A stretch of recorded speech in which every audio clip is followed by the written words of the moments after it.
Welcome to jet news. Sagara సంఘం కోసం గత కొన్నేళ్ల నుంచి అహర్నిశ కృషి చేస్తున్నారు. ఒకవైపు జర్నలిస్టుగా, మరోవైపు సగర సంఘం రాష్ట్ర అధ్యక్షునిగా సగరుల కోసం దక్కాల్సిన హక్కులను, దక్కాల్సిన సంక్షేమం కోసం నిరంతరం పాటుపడుతూ, అవసరమైతే ప్రభుత్వాన్ని నిలదీస్తూ, ప్రజాక్షేత్రంలో ఆందోళన చేపడుతూ సగర సంఘానికి ఎప్పటికీ వెనుదన్నుగా ఉంటున్న సగర సంఘం రాష్ట్ర అధ్యక్షులు శేఖర్ సాగర్ గారు ఇవాళ మన స్పెషల్ గెస్ట్. ఆయనతో మనం మాట్లాడే ప్రయత్నం చేద్దాం. అన్న నమస్తే. నమస్తే. ఎట్లా ఉన్నారన్న? బాగుంది.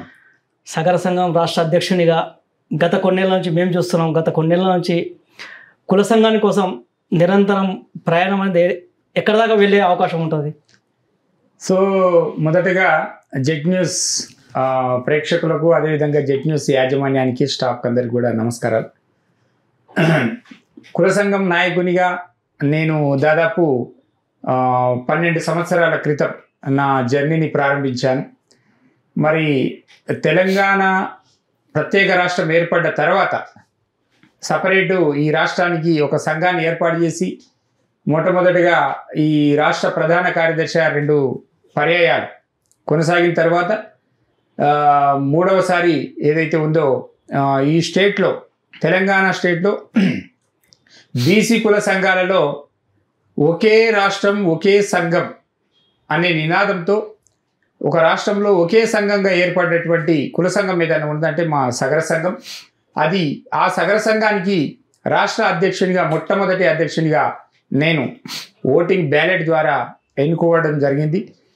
ఒకటోసారి 4 సంవత్సరాల కాలం పాటు కొనసాగడం జరిగింది. ఆ తర్వాత రెండవసారి కూడా ఎలక్షన్లలో నన్ను, నా జాతి ఎవరైతే ఉన్నారో నా సేవలను కోరుకొని నన్ను రెండవసారి కూడా భారీ మెజారిటీతో గెలిపించుకోవడం జరిగింది. అలా మీరు వైపు జర్నలిస్ట్గా పనిచేశారు, ఇప్పుడు ప్రజెంట్ పనిచేస్తున్నారు. ఒకవైపు ఇప్పుడు సగర సంఘానికి రాష్ట్ర అధ్యక్షుడు పనిచేస్తున్నారు.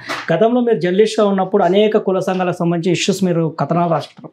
ఇవాళ మీరే రాష్ట్ర అధ్యక్షుడు పనిచేస్తున్నారు. ఎట్లా ఉంది సమస్యలు, ప్రభుత్వాలు ఎట్లా అనిపిస్తుంది ఒక జర్నలిస్ట్గా కాకుండా కుల సంఘ నాయకుడిగా? అయితే జర్నలిస్ట్గా దాదాపుగా మనం ఈ రోజు వరకు 26 సంవత్సరాలుగా నేను కొనసాగుతూ వచ్చాను. కుల సంఘంలోకి రాకముందు దాదాపు 13-14 సంవత్సరాలు జర్నలిస్ట్గా, అంతకుముందు జర్నలిస్ట్గా కొనసాగాను. నేను సమాజంలో ఒకప్పుడు అనుకునేవాడిని, అసలు ఈ కులాలేంటి, ఈ మతాలేంటి, ఈ వర్గాలేంటి, ఈ వ్యక్తుల మధ్యలో ఉన్నటువంటి తారతమ్యాలేంటి, ఈ సమసమాజ నిర్మాణం అనుకున్నప్పుడు ఈ కులమత భేదాలు అనేవి ఎందుకు వస్తూ ఉన్నాయి అని చాలాసార్లు అనుకునే వాళ్ళను. కుల సంఘం నాయకులు అంటే వీళ్ళు కులపిచ్చి వాళ్ళు అని చెప్పి కూడా నేను చాలా సందర్భాలు వాదించినటువంటి సందర్భాలు కూడా ఉన్నాయి. కానీ ఎప్పుడైతే అణగారిన వర్గాలుగా, కింది స్థాయిలో, అట్టడుగు స్థాయిలో ఉన్నటువంటి ఏ వర్గాలు అయితే ఉన్నాయో, ఆర్థికంగా, రాజకీయంగా ఎక్కడ కూడా వాళ్ళకు అవకాశాలు లేకుండా ఈ పాలకులు, ఈ ఏదైతే ఈ ప్రభుత్వాలు కొనసాగుతూ ఉంటాయో అక్కడి నుంచే ఈ కుల సంఘాల నాయకత్వం అనేటివి పుట్టుకొచ్చాయి అనేది నాకు కొంత ఆలస్యంగా తెలియడం జరిగింది. తెలిసిన తర్వాత మాత్రం తప్పకుండా నా జాతి, నా రక్తం, నా సంబంధం, నా యొక్క జాతిని మేలుకొల్పు కోసం నేను ఖచ్చితంగా ఎంతో కొంత నా వంతు సేవలను కొనసాగించాలని చెప్పేసి భావించిన తర్వాత నేను కుల సంఘంలోకి వచ్చి నాయకత్వం వహించాం. ఆ నాయకత్వం వహించిన తొలి రోజు నుంచి ఈ రోజు వరకు కూడా నా జాతి బిడ్డల కోసం, నా జాతి ఐక్యత కోసం, ఏదైతే అణగారిన వర్గాలుగా అన్నమో రామచంద్ర అని చెప్పేసి పల్లెల్లో కడు పేదరికంలో ఉన్నటువంటి నా సగర జాతి పేరు గొప్ప, ఊరు దిబ్బ అన్న చందంగా మా యొక్క చరిత్ర చాలా గొప్పగా ఉంటుంది. భగీరథుని వంశం అని, శ్రీరాముని వారసత్వం అని, మరి సగర చక్రవర్తులు, షట్ చక్రవర్తులు, సగర చక్రవర్తి యొక్క మా యొక్క చరిత్ర వారసత్వం అని, కృతాయుగం, త్రేతాయుగం, ద్వాపర యుగం, కలియుగం, మొత్తం చరిత్ర అంతా చూసుకుంటూ పోతే చాలా గొప్పగా ఉంటుంది చరిత్ర. రాజుల కాలం నాటారు. ఈరోజు ఉమ్మడి ఆంధ్రప్రదేశ్ ఉన్నప్పుడు కూడా సగర కులాన్ని తీసుకుపోయి బీసీడీలో కొనసాగిస్తూ వచ్చారు. బీసీడీ ఎక్కడ అంటే ఫార్వర్డ్ క్లాస్కు దగ్గరగా ఉంది. సో ఇక్కడ పక్కన ఉన్నటువంటి కర్ణాటక రాష్ట్రంలో బీసీఏలో ఉన్నారు. అక్కడ మహారాష్ట్రలో పోతే ఎస్టీలో ఉన్నారు. ఇంకో ఒరిస్సా రాష్ట్రంలో పోతే ట్రైబల్స్గా ఉన్నారు, సంచార జాతులు ఉన్నారు. వాళ్ళందరూ కూడా అవకాశాలు పెరుగుతున్నాయి. ఆయా రాష్ట్ర ప్రభుత్వాలలో రిజర్వేషన్లు వస్తున్నాయి. విద్యార్థులు చదువుకోవడానికి ఉన్నత చదువులు చదవాలంటే కాలేజీలో సీట్లు రాలేనటువంటి పరిస్థితి ఉన్నది. మరి ఇక్కడ చూస్తేనేమో తల్లిదండ్రులు పేరెంట్స్ ఏమో రోజు మా కుల వృత్తి నిర్మాణ రంగం, రోజు అడ్డమీది కూలీలుగా ఉండి ఆ రోజు పని వస్తే ఆ వచ్చినటువంటి ఆ డబ్బులతోని పొట్ట గడుపుకోవాలి. మిగిలిన డబ్బులు ఏమైనా ఉంటే పొదుపు చేసి పిల్లల చదువుల ఫీజులు కట్టాలి. అట్లా చదివించినటువంటి తల్లిదండ్రుల యొక్క కళలు అక్కడ నీరు గారిపోతూ ఉన్నాయి. ఎందుకంటే ప్రభుత్వ విధానాల ద్వారా, ఇక్కడ ఉన్నటువంటి ఈ రిజర్వేషన్ల విధానాల ద్వారా పిల్లలకు చదువుకోవడానికి అవకాశాలు లేకుండా పోయిన రిజర్వేషన్లు రావట్లేదు. బీసీ D31 సీరియల్ నెంబర్ ఉండడం కారణంగా. పోనీ ఆర్థికంగానేమో అట్లా లేదు, రాజకీయంగా ఏమన్నా ఉన్నదా? మా నేపథ్యం అంటారంటే ఎవరైనా అక్కడక్కడ సర్పంచులు ఎంపీటీసీలు తప్ప, వార్డు మెంబర్లు కౌన్సిలర్లు తప్ప ఇప్పటి వరకు ఎమ్మెల్యేలు ఎంపీలు అయినటువంటి సందర్భం లేదు. ఐఏఎస్లు ఐపీఎస్లు చదువుకోలేనటువంటి పరిస్థితుల్లో లేరు కాబట్టి లేరు. సో ఇట్లాంటి పరిస్థితుల్లో జాతి ఔన్నత్యం కోసం ఈ జాతి చైతన్యం అయితే తప్ప భవిష్యత్తును నిర్దేశించుకోలేదు. ఈ జాతి చైతన్యం అయిన తర్వాతనే తన భవిష్యత్తును నిర్దేశించుకుంటుంది. నెక్స్ట్ తరానికైనా మనం ఈరోజు ఇచ్చేటువంటి ఫీడింగ్ ఏదైతే ఉందో మనం ఈ జాతిని మేల్కొల్పడం ద్వారా దాని ఫలితం నెక్స్ట్ తరానికైనా ఉపయోగపడుతుందనే ఒక ఉద్దేశంతో, ఒక సంకల్పంతో ఈరోజు కుల సంఘం నాయకునిగా నేను కొనసాగుతా ఉన్నా. మీరు ఈ మధ్యకాలంలో నాగర్కర్నూలులో బహిరంగ సభ పెట్టారు, సగర సంఘం శంకరం పేరు మీద. ఆ వేదిక పైన అన్ని రాజకీయ పార్టీలను మీరు ఆహ్వానించారు. మీ సగర సంఘానికి రాజకీయ పార్టీల సపోర్టు ఉంటుందా? మీ కార్యక్రమాలకు వాళ్ళు సహకరిస్తున్నారా? అంటే ఇక్కడ మా కుల సంఘంలో, మా కులంలో ఉన్నటువంటి సగరులు కూడా ఈరోజు ఈ రాష్ట్రంలో ఉన్నటువంటి అన్ని రాజకీయ పార్టీలు ఉన్నారు. ఇక్కడ కాంగ్రెస్ పార్టీలో ఉన్నారు, భారతీయ జనతా పార్టీలో ఉన్నారు, బీఆర్ఎస్లో ఉన్నారు, కొంతమంది కమ్యూనిస్టు పార్టీలో కూడా కొనసాగుతూ ఉన్నారు ఈరోజు కూడా. సో ఎక్కడ ఏ పార్టీ అవకాశాలు ఇస్తే అక్కడ వాళ్ళు ఎంచుకున్నటువంటి పార్టీలు కాబట్టి వాళ్ళు ఎదగడానికి అవకాశం ఉంటుంది. వాళ్ళు వెంబడి మేము ఉంటామని చెప్పేసి మేము కొంత ప్రోత్సహిస్తూ ముందుకు వస్తూ ఉన్నాం. అయితే ఇక్కడ రాజకీయ పార్టీలు ఎంత మేరకు అవకాశం ఇస్తాయా ఇవ్వవా అని చెప్పేసి మేము ఆలోచించిన దాంట్లో, మేము గమనించిన దాంట్లో వాస్తవానికి ఈ రాష్ట్రంలో, ఈ దేశంలో అన్ని రాజకీయ పార్టీల నాయకత్వాలు కేవలం స్వార్థం కోసం రాజకీయాలు నడుపుతూ ఉన్నాయి, ప్రభుత్వాలు నడుపుతూ ఉన్నాయి. రాజకీయ పార్టీల నాయకులు, అధినాయకత్వం మొత్తం కూడా ఏం ఆలోచిస్తారంటే ఈరోజు ధనబలం, జనబలం ఈ రెండు చూస్తూ ఉన్నారు.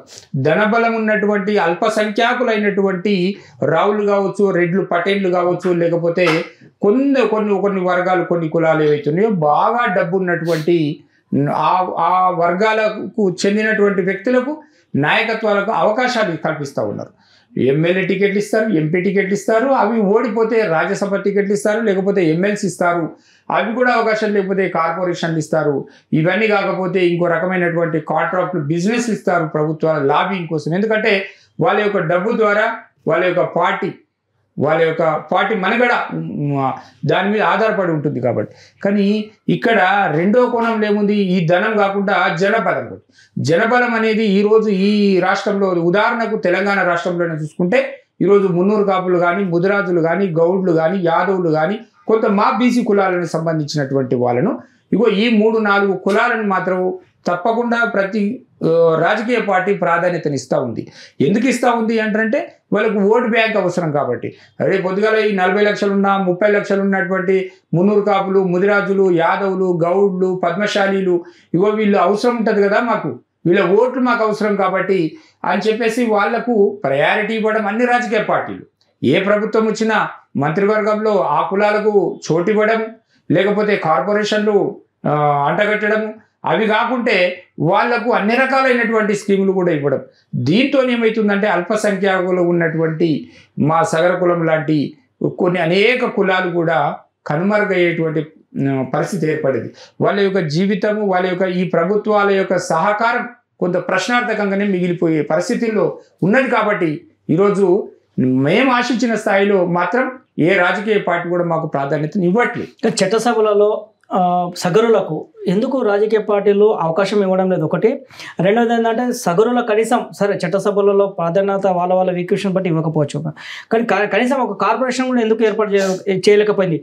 తెలంగాణ రాష్ట్రంలో అంతకుముందు ఉన్న ఉమ్మడి రాష్ట్రంలో కావచ్చు, తెలంగాణ రాష్ట్రం కావచ్చు, పాలన పరంగా వచ్చిన ఇప్పుడు కాంగ్రెస్ ప్రభుత్వం కావచ్చు, ఎందుకు ఒక కార్పొరేషన్ కూడా ఏర్పాటు చేయలేకపోతుంది? అయితే ఇక్కడ ఇందాక చెప్పినట్టుగా జనబలము ధనబలము ఈ రెండింటికి ఏ రాజకీయ పార్టీ అధికారంలోకి వచ్చినా ఈ యొక్క రాష్ట్రంలో కానీ కేంద్రంలో కానీ వాటికి ప్రయారిటీ ఇస్తూ ఉన్నారు. వాళ్ళ ప్రభుత్వాలను, వాళ్ళ సీట్లను, వాళ్ళ ఉనికిని కాపాడుకోవడం కోసం మాత్రమే ప్రయారిటీ ఇస్తున్నారు తప్ప నిజంగా నిజాయితీ ఉంటే ఏది అవసరం లేదు. ఈ తెలంగాణ రాష్ట్రంలో ఈరోజు మా సగర ఫెడరేషన్ ఉంది. మా సగర ఫెడరేషన్కు ఒక అడ్మినిస్ట్రేషన్ ఉంది. ఈ అడ్మినిస్ట్రేషన్కు అనుకూలంగా ఒక కార్పొరేషన్గా డిక్లేర్ చేసి ఈ కార్పొరేషన్ లేకపోతే ఫెడరేషన్కు ఒక పాలక మండలి వేయవచ్చు. ఉదాహరణకు పక్కన విడిపోయినటువంటి ఆంధ్రప్రదేశ్లో చంద్రబాబు నాయుడు గారు ఫస్ట్ ప్రభుత్వంలోనే అక్కడ కార్పొరేషన్ ఏర్పాటు చేసిండ్రు, ఫెడరేషన్కు చైర్మన్ డైరెక్టర్ని పెట్టిండ్రు. ఆ తర్వాత జగన్ గారు వచ్చిన తర్వాత జగన్ గారు కూడా అక్కడ కార్పొరేషన్ చైర్మన్ డైరెక్టర్ని పెట్టారు. మొన్నటికి మొన్న మళ్ళీ చంద్రబాబు నాయుడు గారు రెండవసారి అధికారంలోకి వచ్చిన వెంటనే అక్కడ ఆంధ్రప్రదేశ్లో ఆ యొక్క ఫెడరేషన్కు చైర్మన్ను నియమించడం జరిగింది. అయితే ఇక్కడ మేము అడిగేది ఏంటంటే తెలంగాణ రాష్ట్రంలో సగరులను దాదాపుగా 10 నుంచి 12 లక్షల జనాభా కలిగినటువంటి సగరులకు ఈ రాజకీయ పార్టీలు వీళ్ళు ఆర్థికంగా చతికిలబడ్డారు కాబట్టి, వీళ్ళు రాజకీయంగా రాలేకపోయారు కాబట్టి, వీళ్ళు ఎప్పటికైనా కూడా ఓటర్లుగానే ఉంటారు కాబట్టి వీళ్ళను ఓటర్లుగా కొందామనే ఒకటి దుర్బుద్ధితోనే ఈ ప్రభుత్వాలు, గత ప్రభుత్వం కానీ ఇప్పటి ప్రభుత్వం కూడా మాకు నిజంగా ఇవ్వాలని చిత్తశుద్ధి ఉంటే ఎందుకు ఇవ్వాలండి? ఇవ్వాలి కదా, ఎందుకు ఇవ్వద్దు? పక్క రాష్ట్రాల్లో కార్పొరేషన్లకు పాలక మండలిని పెట్టి కొంత బడ్జెట్ ఇచ్చి ఆ బడ్జెట్ను మీ కులానికి, మీ కుల సంక్షేమం కోసం వినియోగించండి అని చెప్పేసి ఆ విధానాలను అవలంబిస్తూ ఉంటే పక్క రాష్ట్రాలను కనీసం అట్లా చూసైనా సరే కొంత ఏర్పాటు చేయొచ్చు. ఇది ఒకటైతే, రెండో విషయం ఏంటంటే మేము నిర్మాణ రంగ కార్మికులం, సగరులు అనేటి ఉపరి పని చేసేటువంటి మేము లేనిది ఈ సమాజంలో రోడ్లు లేవు, ప్రాజెక్టులు లేవు, కన్స్ట్రక్షన్లు, బిల్డింగులు, చారిత్రక కట్టడాలు ఏవీ లేవు. ఈ ఊరు నుంచి ఆ ఊరికి దారి వేసేటువంటి క్రమంలో మా పూర్వీకులు పడ్డటువంటి శ్రమతోనే ఆ దారులు ఏర్పడ్డాయి. మరి ఈరోజు చారిత్రక కట్టడాలు ఉన్నాయి, ప్రాజెక్టులు ఉన్నాయి, నీటి ప్రాజెక్టులు, ప్రతి నీటి ప్రాజెక్టులో మా సగరుల శ్రమ ఉంది. ఈరోజు అసెంబ్లీ అయినా, పార్లమెంట్ అయినా, లేకపోతే సెక్రటేరియట్ అయినా వాటి నిర్మాణంలో కూలీలుగా, మేస్త్రీలుగా పనిచేసినటువంటి 99% కార్మికులు నా సగర జాతి బిడ్డలు. మరి వీరికి ఒక బోర్డు ఉంది, సంక్షేమ బోర్డు అని ఉంది, లేబర్ వెల్ఫేర్ బోర్డు అనేది ఒక బోర్డు ఈ రాష్ట్రంలో ఉంది. ఈ లేబర్ వెల్ఫేర్ బోర్డుకు నిర్మాణ రంగం మీద ఉండేటువంటి సెస్ రూపంలో వచ్చేటువంటి డబ్బులు కొన్ని వేల కోట్లు ములుగుతూ ఉన్నాయి. ఈ వేల కోట్ల రూపాయలను ఈ రాష్ట్రంలో ఉన్నటువంటి నిర్మాణ రంగ కార్మికుల సంక్షేమం కోసం వినియోగించాలి. కానీ ఈ ప్రభుత్వాల యొక్క దుర్మార్గమైనటువంటి ఆలోచన ఆ సెస్సు రూపంలో వచ్చేటువంటి ఒక మేస్త్రి, ఒక కూలి పని చేసేటువంటి కన్స్ట్రక్షన్లో వచ్చేటువంటి డబ్బులో ఆ సెస్సు రూపంలో వచ్చేటువంటి రూపాయి కూడా మొత్తం కూడా ఈ కార్మికుల సంక్షేమం కోసం ఖర్చు పెట్టారు యాజ్ పర్ రూల్. కానీ ఈ ప్రభుత్వాలు ఆ వేల కోట్ల రూపాయలను దారి మళ్లించి వేరే వాళ్ళ యొక్క ఉనికిని, వాళ్ళ యొక్క ప్రభుత్వాల సంక్షేమం, వాళ్ళ యొక్క ప్రభుత్వాల యొక్క గొప్పతనం చెప్పుకోవడం కోసం వేరే వాటికి వినియోగిస్తూ మా యొక్క సంక్షేమాన్ని మరుస్తున్నటువంటి ప్రభుత్వాలకు నేను చెప్తా ఉన్నా, ఖచ్చితంగా ఈరోజు ఫెడరేషన్, సగర కార్పొరేషన్ ఏర్పాటు చేసి దానికి సంక్షేమ మండలి ఏర్పాటు చేయాలి, దానికి పాలక మండలి ఏర్పాటు చేయాలి. దాంతోపాటు ఏదైతే ఈ లేబర్ వెల్ఫేర్ బోర్డు ఉందో దానికి కూడా సగరులను, ఎందుకు సగరులను అంటున్నాము? నిర్మాణ రంగ కార్మికులం మేము. ఈరోజు సంచార నిర్మాణ రంగ కార్మికులుగా కేంద్ర ప్రభుత్వమే సిఫారసు చేసింది 1992లోనే 27 చట్టం నంబర్ 27 ఆ రోజు చెప్పింది. ఏమని చెప్పిందంటే ఈ సెస్ రూపంలో వచ్చేటువంటి డబ్బులు ఏవైతే ఉన్నాయో నిర్మాణ రంగ కార్మికులు వర్గాలు ఏవైతే ఉన్నాయో వాళ్ళకే అధికారం ఇవ్వాలి, వాళ్ళను దానికి పాలక మండలిని ఏర్పాటు చేయాలి, వాళ్ళ ద్వారానే వాళ్ళ సంక్షేమం కోసం వినియోగించాలని చెప్పేసి కేంద్ర ప్రభుత్వమే చెప్పింది. ఒక మరి ఆ చట్టాలను అన్నిటి కూడా ఈరోజు తుంగలు వస్తున్నారు. కాబట్టి మేమేమంటున్నామంటే ఇగో ఇక్కడ ఏదైతే కుల సంఘం యొక్క నాయకులుగా మేము చెప్తా ఉన్నాం. మా వ్యక్తుల కోసం, మా కోసం కాదు, మా జాతుల ఉనికి కోసం, మా జాతుల సంక్షేమం కోసం, మా జాతుల యొక్క ఉన్నతి కోసం ప్రభుత్వాలు సంక్షేమ పథకాలు తీసుకురావాలి తప్ప కేవలము ఇగో ఈ జాతి 30 లక్షలు ఉండ్రు వీళ్ళకు ఇవ్విద్దాం, లేకపోతే ఈ జాతులకు ఇవి ఉన్నాయి వీళ్ళకి ఇవ్విద్దాం. ఈరోజు గత ప్రభుత్వం చూసినాం మనం, కొన్ని గొర్రెలు బర్రెలు అని, కొంతమందికి చేప పిల్లలు అని చెప్పి, కొంతమందికి చెరువులని, కొంతమందికి వీళ్ళు వృత్తిదారులు కాబట్టి అదేంది వైన్ షాపుల రిజర్వేషన్లు అని ఇవన్నీ ఇస్తాం. మేము ఇయ్యొద్దంటే మా సోదరులే, మా బీసీ సంక్షేమ వాళ్ళ ఖచ్చితంగా మా బీసీలకు అందాల్సినటువంటి సంక్షేమ ఫలాలు వాళ్ళకు అందాల్సిందే, అందుతున్నాయి, ఇంక ఇవ్వాలి. కానీ ది సేమ్ టైం అదే సమయంలో మాలాంటి అల్పసంఖ్యాకులైనటువంటి వర్గాలను మర్చిపోతే ఎట్లా ఈ ప్రభుత్వాలు? అంటే కేవలం ఓటు బ్యాంకును దృష్టిలో పెట్టుకొని తప్ప ఏ ప్రభుత్వాలు వచ్చినా కూడా సంక్షేమాలను నిజంగా కూడా పేదరికాన్ని నిర్మూలించాలి, ఈ సమాజంలో సమానత్వాన్ని సాధించాలి, దానికోసం మనం చిత్తశుద్ధితో పనిచేసేటువంటి పాలకులు ప్రభుత్వాలు మాత్రం ఇంకా కనిపించట్లేదు. కొంత ఇప్పుడున్నటువంటి కాంగ్రెస్ ప్రభుత్వం కొంత పరిణతి చెందిన విధానంతో ముందుకెళ్తుందని మాత్రం కొంత గమనిస్తూ ఉన్నాం. ఎందుకంటే మొదటి నుంచి కూడా ఇప్పుడున్నటువంటి ముఖ్యమంత్రి గారు గౌరవనీయులు రేవంత్ రెడ్డి గారు కొంత ప్రయారిటీ ఇస్తూ ఉన్నారు. బీసీలకు కూడా ఖచ్చితంగా కులగణన చేశారు, 42% రిజర్వేషన్ దాన్ని చట్టం చేశారు, దాన్ని తీసుకొని సెంట్రల్కు పంపించారు, సెంట్రల్ స్పందించట్లేదు. కొంత బీసీలకు 42% మేము డిక్లరేషన్ చేసినాం, కామారెడ్డి డిక్లరేషన్ ప్రకారం స్థానిక సంస్థ ఎన్నికలలో 42% బీసీలకు ఇవ్వాల్సిందే అని చెప్పేసి ముఖ్యమంత్రి గారు కొంత కట్టుబడి ఉన్నారు. దాన్ని మేము స్వాగతిస్తా ఉన్నాం. ఇదే విధానాన్ని ఈరోజు మరి అన్ని విధానాల్లో కూడా ఈరోజు బీసీలకు ఇస్తే సరిపోదు. బీసీలలో 42%లో కూడా మరి మా వాట ఎంత, మా సగరుల వాట ఎంత, మా కుమ్మరుల వాట ఎంత, మా సాకలి వాళ్ళ వాట ఎంత, మా మంగళి వారి వాట ఎంత, మా ఉపకులాలందరినీ కూడా వాళ్ళ వర్గాలకు వాళ్ళ వాటా కూడా వర్గీకరణ చేయాలనేది కూడా ఇప్పుడు నెక్స్ట్ డిమాండ్ రాబోతా ఉంది. కానీ ఈ సగం ఈ బిల్డింగ్ ఏదైతే భవన నిర్మాణాలకు సంబంధించిన విషయంలో ప్రభుత్వాలు భవన కార్మికులకు సంబంధించి సంక్షేమం గురించి ఏమాత్రం పట్టించుకోవడం లేదని ఒక వాదన అయితే బిల్డర్లకు ప్రాధాన్యత ఇస్తున్నారు. గతంలో అంటే భవన నిర్మాణ కార్మికులకు ప్రోత్సహించేవాళ్ళు గత ఉమ్మడి ఆంధ్రప్రదేశ్లో కావచ్చు. కానీ తెలంగాణ రాష్ట్రం వచ్చిన తర్వాత భవన కార్మికులకు నిర్మాణ విషయంలో ప్రాధాన్యత ఉందా ఇప్పుడు కానీ గత ప్రభుత్వాలు కానీ? ఈ సంక్షేమ ఏమైనా ప్రభుత్వాలు దృష్టి పెట్టినా అంటే గతంలో తెలంగాణ వచ్చిన తర్వాత తెలంగాణ ప్రత్యేక రాష్ట్రం ఏర్పడితే మా బతుకులు బాగుపడతాయని చెప్పేసి ఆ రోజు మరి 2011, 12, 13 సంవత్సరాలు ఖచ్చితంగా కంటిన్యూగా మేము కేసీఆర్ గారి వెంబడి ఉద్యమం ఆ రోజు మరి కోదండరామ్ గారి వెంబడి ఆ తెలంగాణ జేఏసీ వెంబడి కుల సంఘంగా టెంట్లు వేసుకొని రోడ్డు మీద వచ్చి వంట వార్పులు చేసి ఉద్యమంలో కీలకంగా పనిచేసినటువంటి ఉమ్మడి ఆంధ్రప్రదేశ్లోనే ఏ కుల సంఘం అని ఉందంటే మొట్టమొదటి కుల సంఘం సగర ఉపర కుల సంఘం. ఈ కుల సంఘం నాయకులుగా మేము ఆ రోజే ప్రత్యేక రాష్ట్రం ఏర్పడాలి, వాళ్ళకు వాళ్ళు మాకు మేము ఎవరికి వాళ్ళుగా పాలించుకుంటే బతుకులు బాగుపడతాయని చెప్పేసి అనుకున్న వాళ్ళు వచ్చిన తెలంగాణలో మా ఫలితాలు ఏంటి అని చెప్పేసి మొట్టమొదటి గవర్నమెంట్లో కేసీఆర్ గారిని అడిగితే వారు 2016లో ఒక జీవో ఇచ్చారు, 29 GO number 29.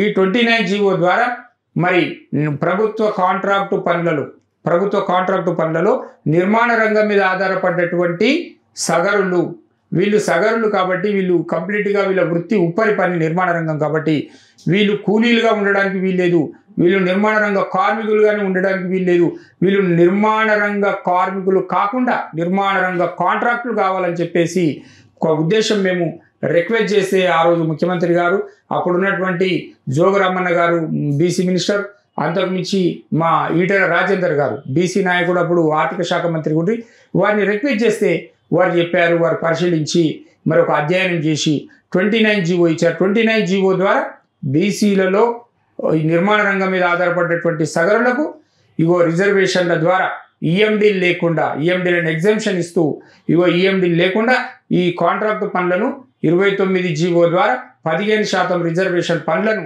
SC ST and వడ్డెరలతో కలిపి సగరులు కూడా దీంట్లో పనిచేసుకోవచ్చు అని చెప్పేసి 29 జీవో ఇచ్చారు. ఆ తర్వాత సంవత్సరానికి 2017లోనే దుర్మార్గంగా మళ్ళీ ఆ ప్రభుత్వంలో ఉన్నటువంటి ఐఏఎస్లో ఐపీఎస్లో ఎవరికి ఏ కన్ను కుట్టిందో తెలియదు కానీ దుర్మార్గంగా ఆలోచించి సంవత్సరం గడిచిన వెంటనే మళ్ళీ దాన్ని ఆల్టరేట్ చేసి 59 జీవో తీసుకొచ్చారు. ఈ 59 జీవో ద్వారా సగరుల నోటికాడికి వచ్చినటువంటి ముద్దను మరి కాకుండా మాకు దక్కకుండా చేసినటువంటి దుర్మార్గమైనటువంటి అప్పుడున్నటువంటి ఐఏఎస్ ఉన్నతాధికారులు చేసినటువంటి కుట్రగా మేము ఆ రోజు భావించినాం. ఆ 59 జీవోను 29 జీవోను సవరణ చేసి ఈ రోజు ఉన్నటువంటి ఈ కాంగ్రెస్ ప్రభుత్వం మాకు ఈ నిర్మాణ రంగ కార్మికులుగా ఉన్నటువంటి సగరులకు ఆర్థిక చేయూత అందించేందుకు ఈ ప్రభుత్వం 59 జీవోను సవరణ చేసి మరి నిర్మాణ రంగ కార్మికులుగా గుర్తించి ఈ ప్రభుత్వ కాంట్రాక్టులు ఏవైతే ఉన్నాయో వాటిలో 10 కోట్ల లిమిట్ అనేది ఎప్పుడైతే కాకుండా 10 కోట్ల నుంచి 50 కోట్ల వరకు 50 కోట్ల పనులు ఏవైతే ఉంటాయో ప్రభుత్వ కాంట్రాక్టు పనులలో మరి 50 కోట్ల పనుల వరకు ఇగో ఈ నిర్మాణ రంగ కార్మికులైనటువంటి సగరులకు ఇగో 25% రిజర్వేషన్లు ఇస్తామని చెప్పేసి మీరు ప్రకటించాలి. మా ప్రధానమైనటువంటి డిమాండ్లు అది కూడా ఒకటి ఉన్నది. ఖచ్చితంగా కాంగ్రెస్ ప్రభుత్వం ఈ యొక్క మా డిమాండ్ను నెరవేరుస్తుందని చెప్పేసి మాకు నమ్మకం విశ్వాసం ఉంది. చాలామంది సగరులలో చాలామంది నిరుపేద రోజువారు కూలీలుగా చాలామంది ఉన్నారు. అట్లాంటి వాళ్ళ కోసం మీ సంఘం తరపున ఏదైనా సంక్షేమం గురించి ఆలోచన చేస్తున్నారు? చాలామంది చాలా సంఘటనలకు ఈ మధ్యకాలం చూసాం, భవనాలపై నుంచి కింద పడి చనిపోవడం, వాళ్ళ కుటుంబాలు వీధిన పడడం, ఇట్లాంటి మీ సంఘంలో వాళ్ళకి ఏదైనా సంక్షేమం గురించి మీరు ప్రయత్నం చేస్తున్నారా? తప్పకుండా మేము ప్రభుత్వము దృష్టిలో పెట్టాము. ఏదైతే లేబర్ కార్డు సెంట్రల్ గవర్నమెంట్, రాష్ట్ర ప్రభుత్వం, కేంద్ర ప్రభుత్వాలు కలిసి ఇస్తున్నటువంటి లేబర్ వెల్ఫేర్ కార్డ్ ఏదైతే ఉందో, లేబర్ కార్డు, ఆ కార్డు ద్వారా 6 లక్షల రూపాయల బెనిఫిట్ ఏదైతే ఉందో, ఒక వ్యక్తి ప్రమాదం వశాత్తు ఏదైనా నిర్మాణ వర్కులో ఏదైనా ప్రమాదం జరిగి ఒకవేళ చనిపోతే ఆ కుటుంబానికి ఆర్థిక చేయూత అందించేందుకు 6 లక్షల రూపాయలు తీసుకొచ్చాం. దాని ఈ మధ్యనే 10 లక్షల రూపాయలు ఏదో చేస్తున్నట్టుగా ప్రకటన వచ్చింది. అయితే మేమేమంటున్నామంటే మినిమం 25 లక్షల రూపాయలు ఉండాలి. మినిమం 25 లక్షల రూపాయలు అందులో సపరేట్ సగర్లకు ఉండాలి.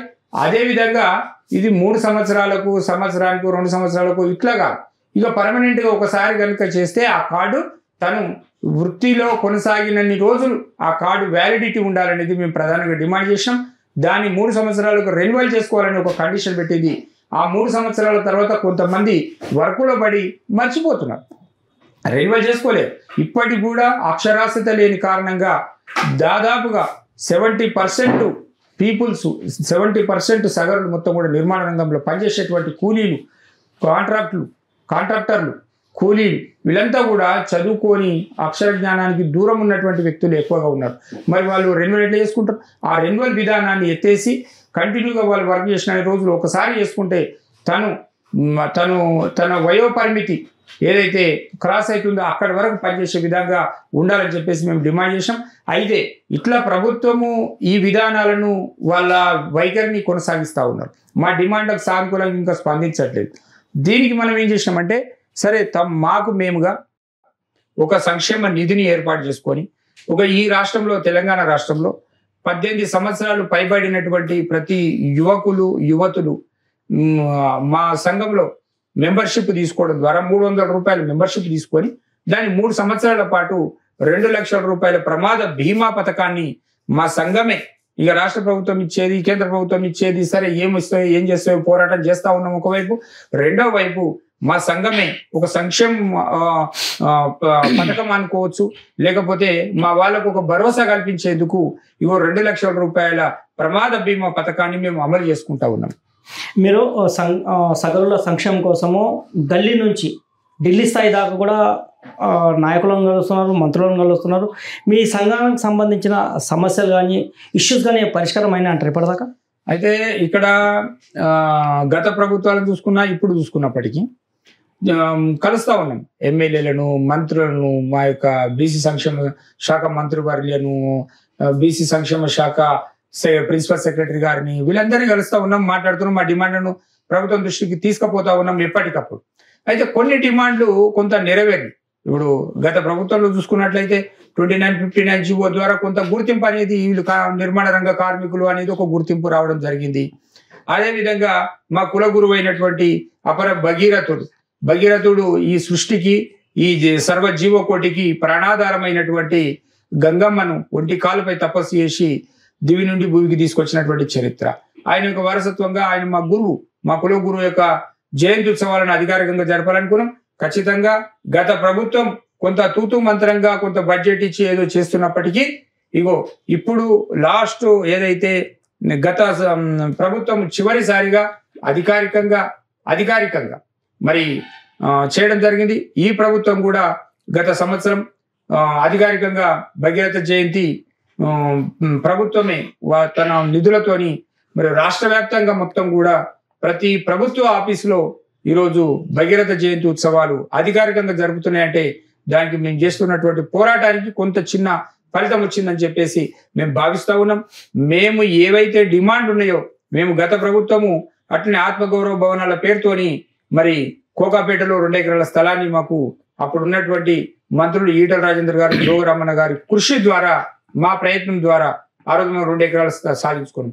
దాన్ని గత ప్రభుత్వంలో కొంతమంది అధికారులు దుర్మార్గంగా ఒక కమ్యూనిటీని వాళ్ళ మెప్పు పొందడం కోసం మా స్థలాన్ని మార్చే ప్రయత్నం జరిగింది. ఆ జరిగినప్పుడు హైకోర్టుకు రాష్ట్ర అత్యున్నతమైనటువంటి న్యాయస్థానాన్ని ఆశ్రయించి రాష్ట్ర సంఘంగా ఈరోజు తెలంగాణ సగర ఉప్పర సంఘం తెలంగాణ హైకోర్టు మెట్లెక్కి ఆ స్థలాన్ని మాది మేము నిలబెట్టుకోగలిగాం. ప్రభుత్వానికి ఛాలెంజ్ చేస్తే ప్రభుత్వము దిగి వచ్చి తప్పని పరిస్థితుల్లో అదే ప్రభుత్వం వచ్చి దానికి శంకుస్థాపన చేసి 2 కోట్ల రూపాయల ప్రొసీడింగ్ కూడా ఇవ్వడం జరిగింది.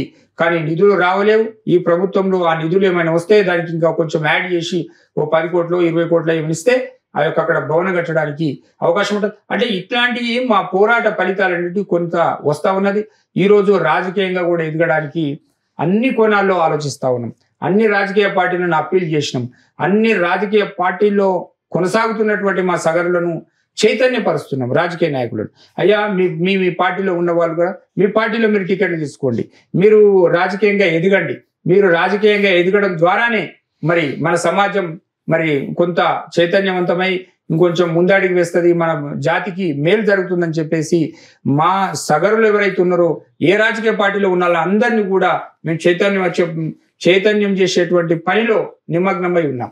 42% రిజర్వేషన్ సంబంధించి ఇష్యూ జరుగుతుంది. అన్ని రాజకీయ పార్టీలు వాటికి సపోర్ట్ చేస్తున్నాయి. కానీ ఇంతవరకు దానికి సంబంధించి ఒక పూర్తిగా అమలు కాలేదు. లోకల్ బాడీ ఎలక్షన్ కూడా జరగలేదు. ఒక బీసీ నాయకునిగా సగర సంఘం రాష్ట్ర అధ్యక్షునిగా 42% రిజర్వేషన్పై మీ అభిప్రాయం? ఇక్కడ 42% కాంగ్రెస్ పార్టీ కామారెడ్డి డిక్లరేషన్ ఏదైతే ఉందో దీంట్లో ఈ 42% రిజర్వేషన్లు బీసీలకు అందే విధంగా చట్టబద్ధంగా పార్లమెంట్లో చట్టమై వస్తే తప్ప దానికి నిలకడ ఉండదు, దానికి క్వాంటిటీ ఉండదు. దానికి స్టాండర్డ్ ఉండాలంటే ఖచ్చితంగా చట్టమై రావాలి, లేదంటే పార్లమెంట్ 9th షెడ్యూల్లో పెట్టైనా సరే మనకు రిజర్వేషన్ ఇవ్వాలి. కానీ అక్కడనేమో కేంద్ర ప్రభుత్వము వాళ్ళ పంతాలు వాళ్ళు పోతా ఉన్నారు.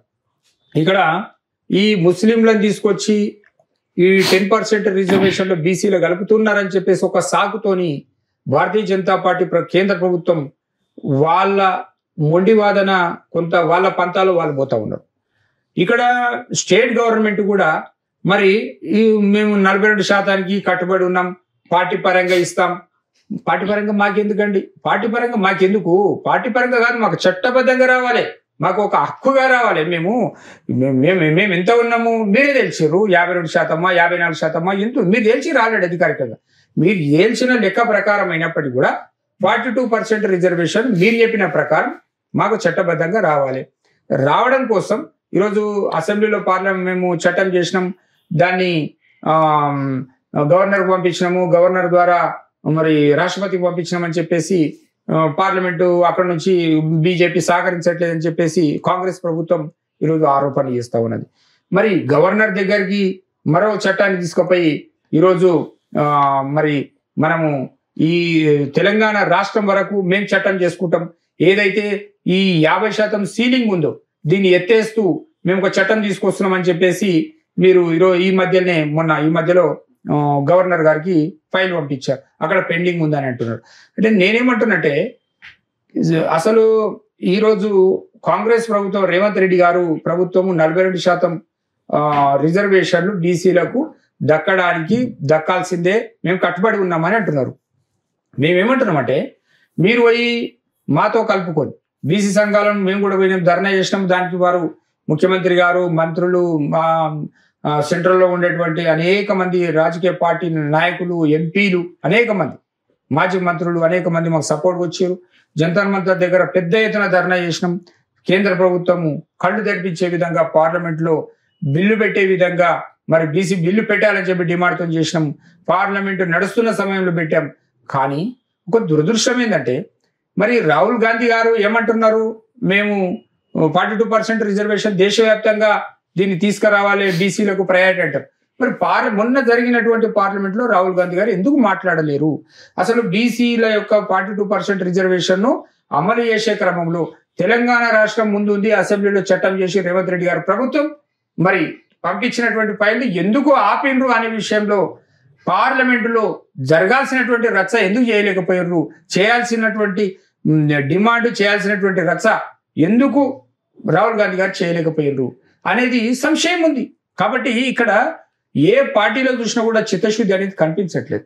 కానీ ఒకటి, కాంగ్రెస్ ప్రభుత్వం మీద మాకు ఇంకా నమ్మకం ఉంది. ఏం నమ్మకం ఉంది అంటే ఈరోజు జనాభా లెక్కలు తీసిరు, కులగణన, జనాభా కులగణన తీసిరు, కుల సర్వే పేరుతో లెక్కలు తీసిరు. లెక్కలు తీసిన తర్వాత వీళ్ళు ఇంత ఉన్నారు, వీళ్ళు ఇంత ఉన్నారు అని చెప్పి తేల్చింది. దీన్ని తేల్చిన తర్వాత ఖచ్చితంగా 42% రిజర్వేషన్ ఇవ్వాలన్నారు.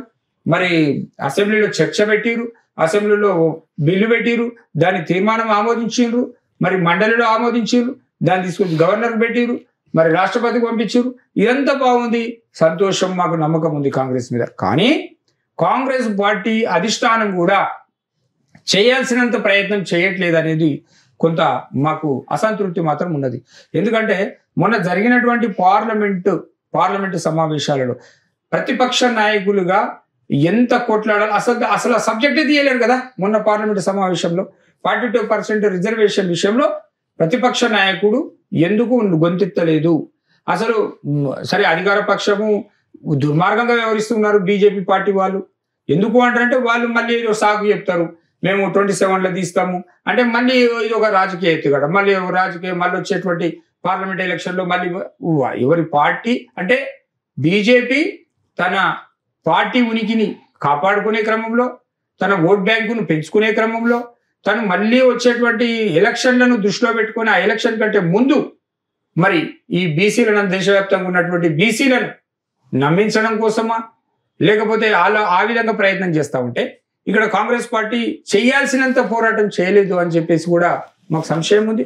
ఇక బీఆర్ఎస్ పార్టీ ఏంటంటే చెప్పి మొదటి నుంచి కూడా వ్యతిరేకమే. వాళ్ళు చేయాల్సిన ఉన్న రిజర్వేషన్లు తీసి తగ్గించినటువంటి కేసీఆర్ గారి యొక్క ప్రభుత్వం మనం చూసాం, వాళ్ళే పెట్టారు. కాబట్టి ఈరోజు బీఆర్ఎస్ వాళ్ళు మేము పోరాటం చేస్తున్నాం, మేము కూడా బీసీ 42% రిజర్వేషన్కు మద్దతు. ఎక్కడుందండి? నిజంగా మీరు ఏం చేస్తున్నారు?